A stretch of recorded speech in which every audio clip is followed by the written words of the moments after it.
بسم اللہ الرحمن الرحیم۔ السلام علیکم عزیز دوستو حضرت ابراہیم علیہ السلام جب نمرود کا دور تھا، ان لوگوں سے کہتے تھے کہ تم لوگ کیوں ان بتوں کو پوجتے ہو؟ یہ تمہیں نہ تو کوئی نفع دے سکتے ہیں نہ کوئی نقصان پہنچا سکتے ہیں۔ مگر وہ جواب دیتے کہ جو ہمارے باپ دادا کرتے رہے ہیں ہم بھی وہی کر رہے ہیں اور وہی کریں گے۔ ایک روز ان لوگوں کا شہر سے باہر کوئی میلہ ہوا۔ یہ سب لوگ اس میلے میں شریک ہونے شہر سے باہر چلے گئے۔ حضرت ابراہیم علیہ السلام اس میلے میں نہ گئے۔ ان کے پیچھے حضرت ابراہیم علیہ السلام نے ملک کے بڑے بت خانے میں گئے اور وہاں سب بتوں کو توڑ ڈالا سوائے ایک سب سے بڑے بت کے، اور کلہاڑی جس سے ان بتوں کو توڑا وہ اس بڑے بت کے کاندھے پر رکھ دی، جس سے یہ معلوم ہوتا تھا کہ یہ سب بت اسی بڑے بت نے توڑے۔ لوگ جب واپس آئے تو انہوں نے بتوں کی یہ حالت دیکھی کہ کسی کا سر نہیں تو کسی کا پیر نہیں، تو بہت ہی زیادہ غصہ ہوئے کہ یہ حرکت کس نے کی ہے۔ سب نے شبہ حضرت ابراہیم علیہ السلام پر کیا کہ وہی بتوں کو برا کہتے ہیں، اور میلے میں بھی وہی نہیں گئے تھے۔ تو آخر ان کو بلا کر پوچھا کہ یہ بت کس نے توڑے ہیں، تو حضرت ابراہیم علیہ السلام نے جواب دیا کہ مجھ سے پوچھنے کے بجائے اپنے خداؤں سے کیوں نہیں پوچھتے جن کی تم عبادت کرتے ہو، پوجتے ہو، پرستش کرتے ہو؟ ان کو کس نے توڑا ہے وہ خود بتا دیں گے۔ ان لوگوں نے جواب دیا کہ آپ کو معلوم ہے کہ یہ بول نہیں سکتے۔ حضرت ابراہیم علیہ السلام نے کہا کہ پھر تم ایسے بیکار خداؤں کی پوجا کرتے ہی کیوں ہو؟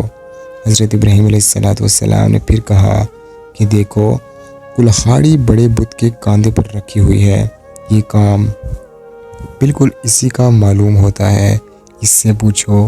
یہ لوگ بہت ناراض ہوئے اور ان کے باپ آزر سے شکایت کی، تمہارا بیٹا ایسی حرکت کر رہا ہے، اس کو سمجھا لو ورنہ اچھا نہیں ہوگا۔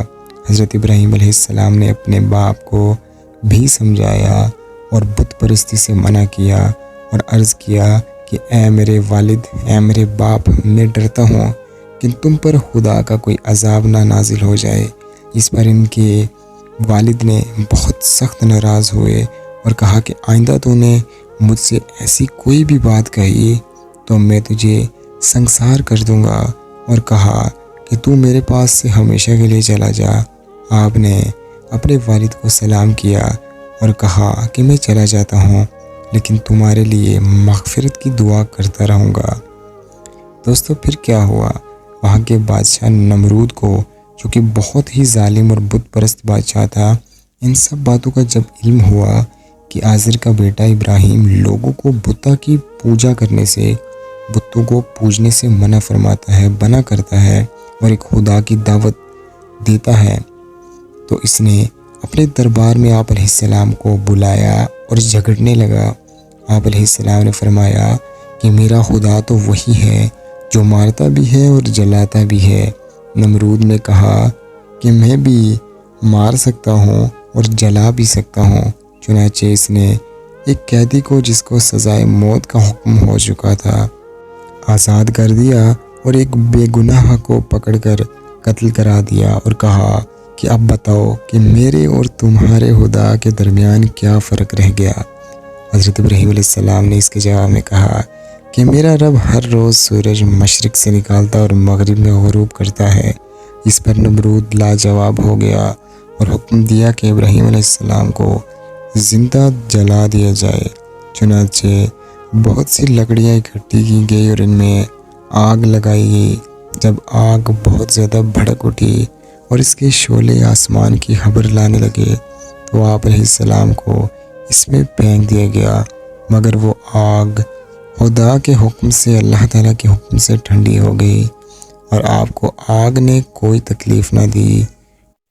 دوستو بات صرف یقین کی تھی۔ آپ علیہ السلام کو یقین تھا کہ اللہ تعالیٰ میری مدد فرمائے گا، وہ مجھے تکلیف نہیں ہونے دے گا، اور آپ کے اسی یقین نے آگ کو بھی ٹھنڈا کر دیا۔ دوستو بات ہمارے لیے بھی یہی ہے، اگر ہم اللہ پر یقین کرتے ہیں تو وہ ہمیں مایوس نہیں کرتا، مگر بات پختہ یقین اور توکل کی ہے، جیسے کہ اللہ تعالیٰ فرماتے ہیں کہ اللہ تعالیٰ اس پر توکل کرنے والوں کو دوست رکھتا ہے۔ دوستو امید کرتے ہیں آپ کو ہماری یہ ویڈیو پسند آئی ہوگی، اور اگر پسند آئی ہے تو ہمارے چینل کو لازمی سے سبسکرائب کر کے اس ویڈیو کو آگے اپنے دوست احباب کے ساتھ شیئر کر دیجیے گا۔ اللہ حافظ۔